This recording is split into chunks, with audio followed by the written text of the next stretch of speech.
Hey, this is Sensibility Speaks. Welcome to my channel.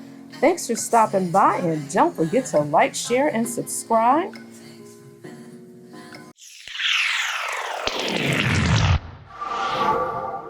This channel discusses trending topics, celebrity news, and reality TV.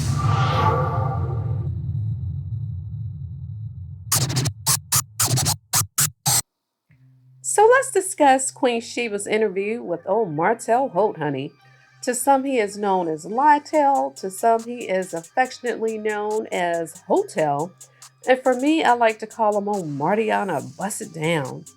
But in all seriousness, first and foremost, I liked Queen Sheba's approach to the interview. She built rapport with Martell from the onset so as to make him feel comfortable and at ease as much as possible. When you think about someone who has journalistic integrity, they tend not to have slanted or biased views. They just report the facts.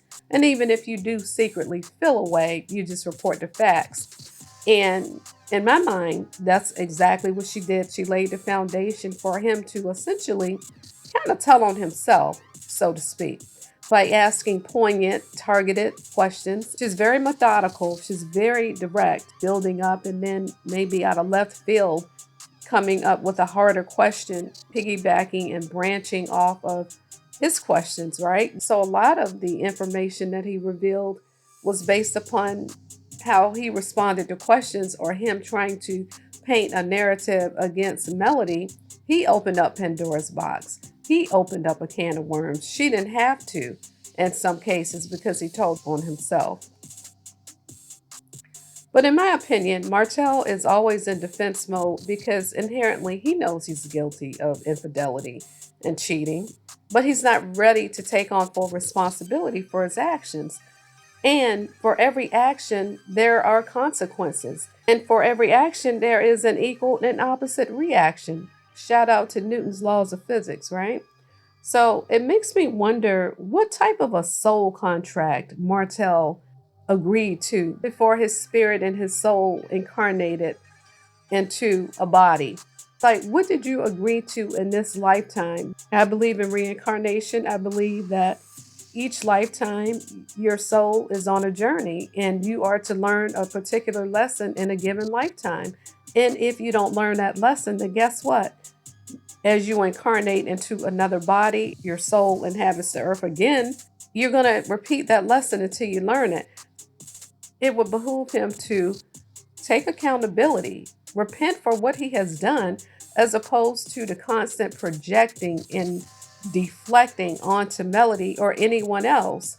If you have been a supporter or subscriber of my channel for a while, you probably have seen the multiple videos that I did on Martell earlier on talking about his narcissism. So I'm not going to talk about that ad nauseum here. But even before I started doing YouTube videos heavily, I used to be on the Facebook side, and I was a tussling and a bustling child talking about what's going on with the others who watched Love and Marriage Huntsville. And I said then, I thought that Martell, allegedly, in my opinion, I'm not a medical doctor, so I'm not diagnosing him. However, upon doing research for years and having taken several psychology courses along the way, even though that wasn't necessarily my major in grad school or undergrad, hell, you can have a damn GED. You ain't got to have several degrees to figure out that mofo is a narcissist, right? I think he is an overt narcissist. I think he is a malignant narcissist. I've said that before, even before I start making YouTube videos. A couple years ago when the show first started, I think he suffers from sociopathy, and I think it's borderline teetering on psychopathy. I mean, if you look at Martell's behavior, it's right repugnant. It's downright scary. It's almost restraining order worthy. Hell, it is, okay?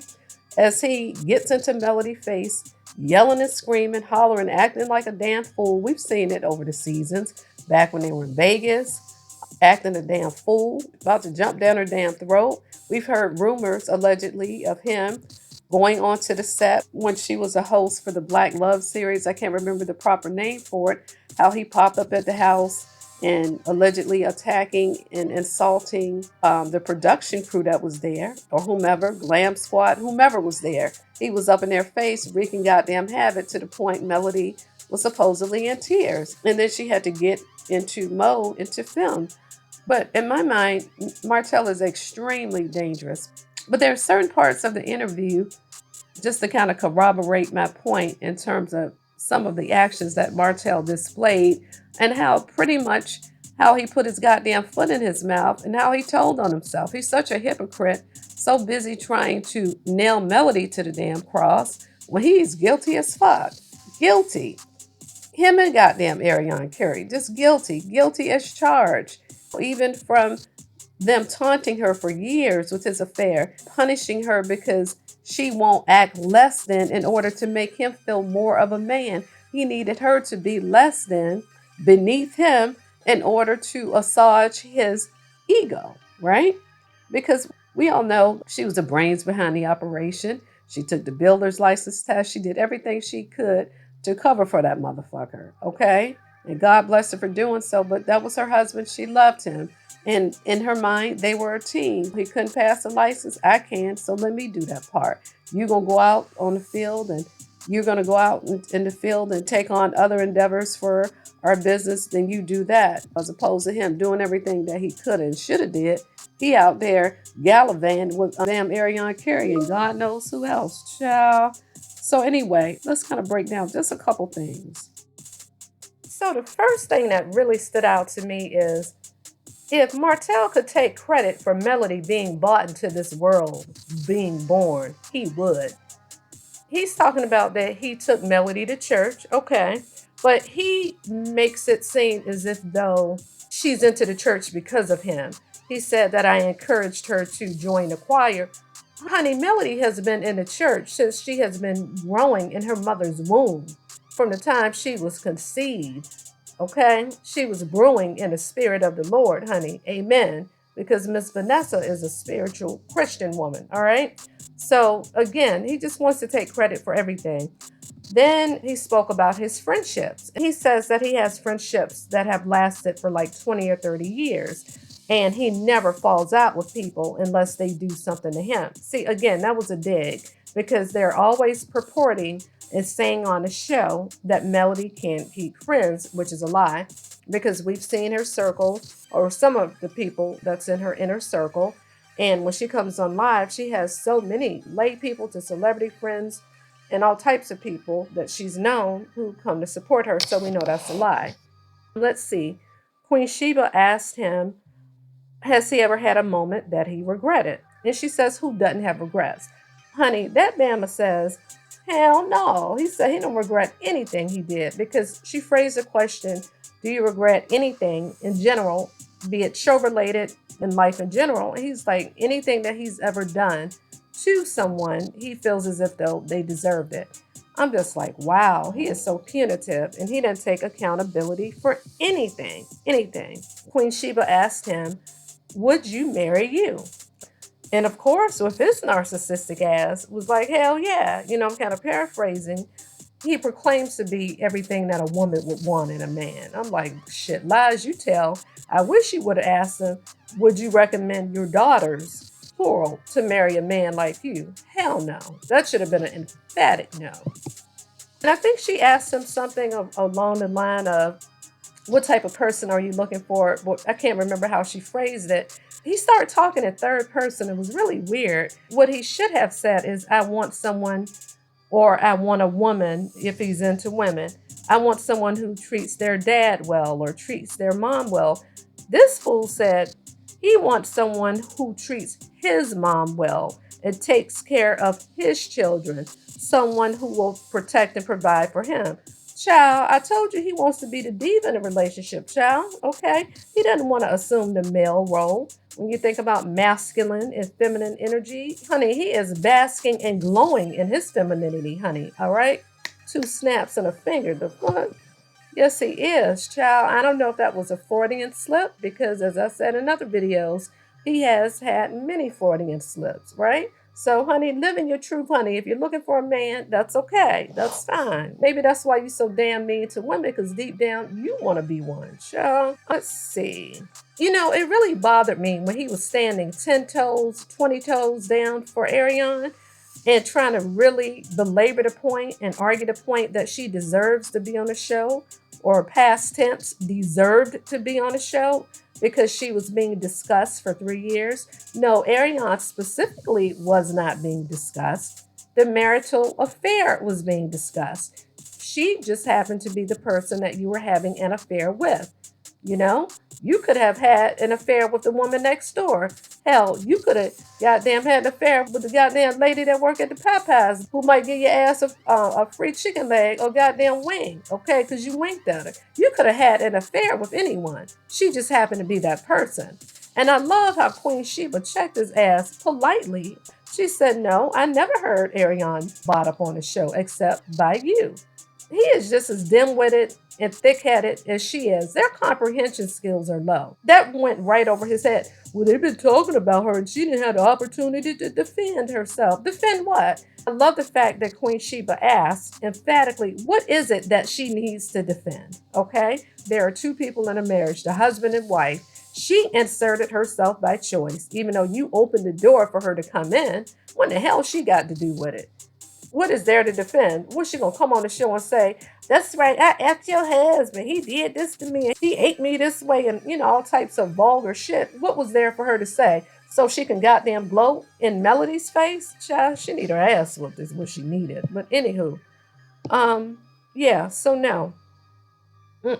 She didn't deserve to be on the show. But see, here's the thing. Martell is telling a damn lie because Queen Sheba said, well, if you wanted her on the show so bad, why didn't you fight for her to be on the show? I don't believe he fought for her to be on the show. You know damn well he didn't want her to be up there. That's the lie that he tells her to keep her little bird brain ass happy, see? I don't believe that shit. Not at all. No, what it is you're using her to continue to get at Melody. You're trying to spite Melody. So it's almost like he and Arion, they're one and the same. They have an evil twin flame relationship. They have a symbiotic relationship. He sees Arion as he sees himself. He calls her a peasant. Deep down, he's insecure and he sees himself as less than, okay? That's why he has delusions of grandeur. In order to pump himself up, he acts like a pompous asshole to overcompensate for his insecurity. Most narcissistic people do that, or people with low self-esteem or fragile egos, Child, anywho. So yeah, he has to pump her up. He has to say she's a great mom, right? For him not to defend her is like him not defending himself, because he's always in defense mode or offense mode. He's either offending people or defending himself, because in his little pea brain, he's always thinking that someone's attacking him. That's because you're always doing shit and guilt's kicking your ass, okay? Child, he didn't want her on that show. So Queen Sheba said, a lot of people think that you are ashamed of Baby Knox. And he was like, oh no, I love little Maverick. I love Noxie. So she brought up the whole time about his birthday and how he didn't acknowledge the other kid's birthday right around Christmas because he was ashamed of little Knox's first birthday, because then that would have put the time clock or the timeline in terms of when he impregnated Arion, which was right during the time when Melody was pregnant with Mamani, Sugar Mama, okay? And so, no, he didn't want to admit that with his lying ass. But anyway, but saying that to say, he kept throwing that damn little boy's name in our face in that interview. Maverick this, Maverick that. Little Maverick is at my hip every day. He's attached to my side. So do you and Arion live together? Is that how you see him every day? I think they do live together. I think they do. And he was like, I love all my children. I always see Maverick in the other 4 children. When did they become the other 4 goddamn kids? Honey, I don't know what Arion is holding over his head to where he is having to kiss her ass, okay? Because he was landing on really thick. But again, he does that to spite Melody. So the more that he defends himself, in that proxy defending her. But what he doesn't realize is Melody don't give a shit. She wish she would probably disappear from the face of the damn earth. And if it weren't for the kids, child, you will never see or hear from her again, which you barely hear from her now, other than when she has to deal with you and correspond because of the kids. Honey, it was just so much to this interview. I'm going to kind of wrap it up in just a little bit. But I love how he just told on himself. Honey, Miss Queen Sheba, honey, bravo to her. Honey, she set that little trap for him. I don't know if it was intentionally, probably so, because she made him feel really comfortable. And that Bama was drinking that damn cheap ass iron-ass wine. Honey, he got to singing like a bird and a goddamn canary, okay? Child, don't ever drink and do no interviews no more, Martell, because, honey, you couldn't get them facts straight. And I don't know who was on that damn earbud of yours who was whispering in your damn ear. He had that damn phone on, probably Carlos King or some damn body. His PR team or his manager was helping him answer questions because we know his ass ain't quick enough on his damn feet to answer certain questions. Because that's why it sounded like he was parroting and regurgitating back what was being fed to him via phone, right? Some of them questions went over that Bama's head. He was like, uh-huh. He was like, child. I like the fact that she was able to get him to admit that he sent that screenshot to Melody, that vulgar ass screenshot, threatening her with that revenge P. That's something that Melody can use. And God forbid, hopefully she never has to use it. But she can have a snippet of his recording of him admitting that he did that. So if that video were to ever surface, we know that your ass did it because it's in your possession. And if it leaked out, it's because you leaked it out. And so he's trying to put it on Carson. And he kept defending Arion.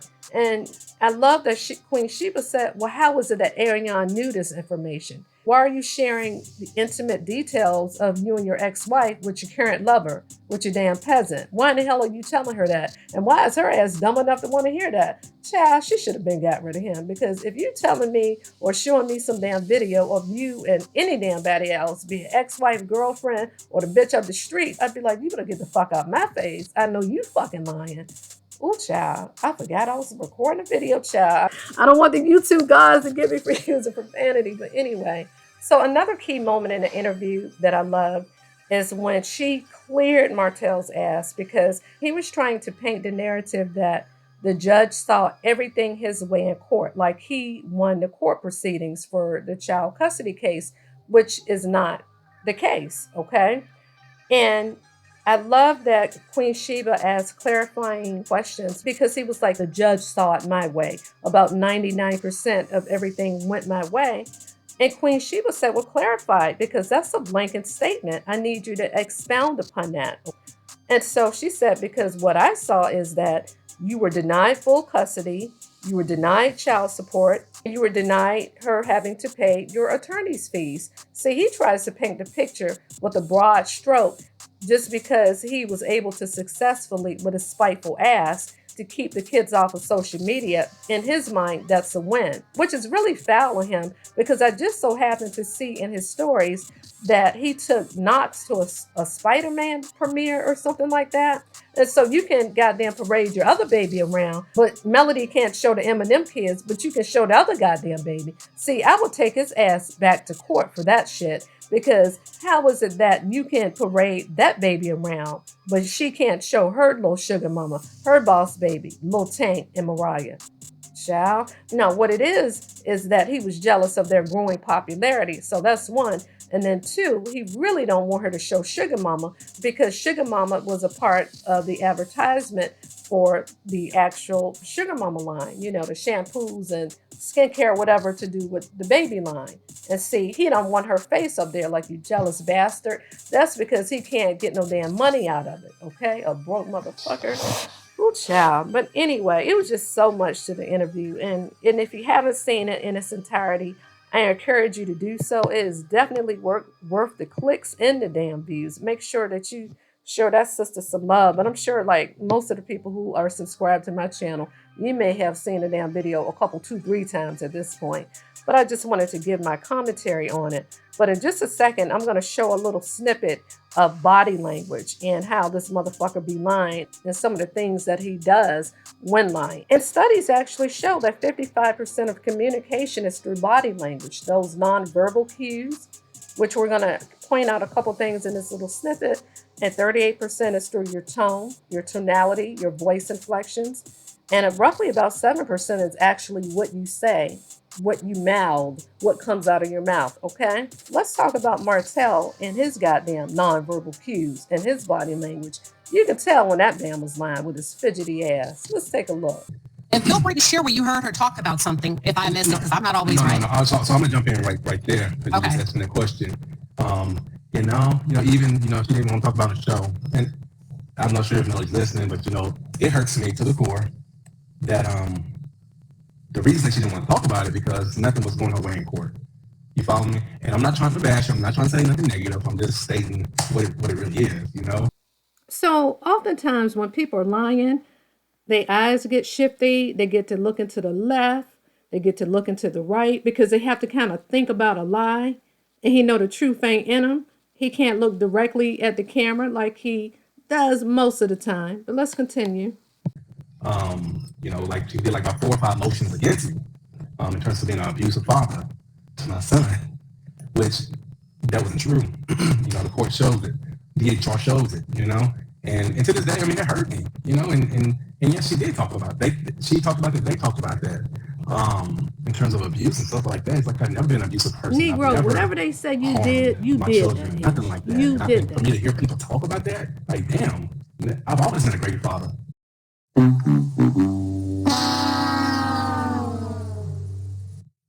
That's a lying, fidgety mofo. He get to scratching the back of his head, clearing his damn throat, shifty ass eyes, child. Anyway, it is so much to unpack in this video. I highly recommend and suggest that you go watch Queen Sheba's video in its entirety because, honey, you could go on for another hour or two unpacking shit in this video, but I'm done and that's tad, child. Anyway, this is Sensibility Speak. Thanks for stopping by. Don't forget to like, share, and subscribe. And thank you to all of my subscribers. I appreciate you, my new ones, my returning ones, and all that jazz. Bye-bye.